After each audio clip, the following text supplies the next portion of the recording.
এখন রুহুল মানির মধ্যে লেখা আছে এই নিয়ামত, যেই নিয়ামতের জিকির আল্লাহ তাআলা করতে বলেছেন, এই নিয়ামত হলো আল্লাহর হাবিব কামলেওয়ালা।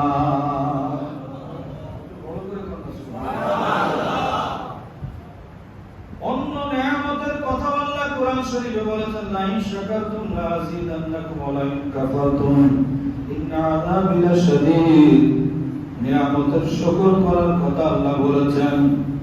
আল্লাহ বলেন নিয়ামতের শুকর করতে অন্য আয়াতের মধ্যে, কিন্তু এই আয়াতে আল্লাহ বলেন নিয়ামতের জিকির করো। নিয়ামতের এক আয়াতে বলেন নিয়ামতের শুকর করো।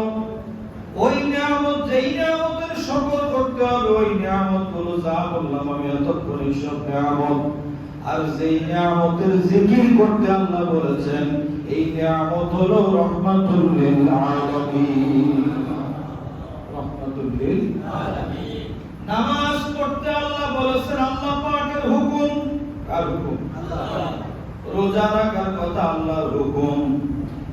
জিকির করার কথা আল্লাহর হুকুম। হজ করার কথা এটাও আল্লাহর হুকুম। সব আল্লাহর হুকুম। আমার দয়াল নবীকে স্মরণ করতে হবে, আমার নবীর নামের তাজকিরা, নবী নবী জিকির করতে হবে।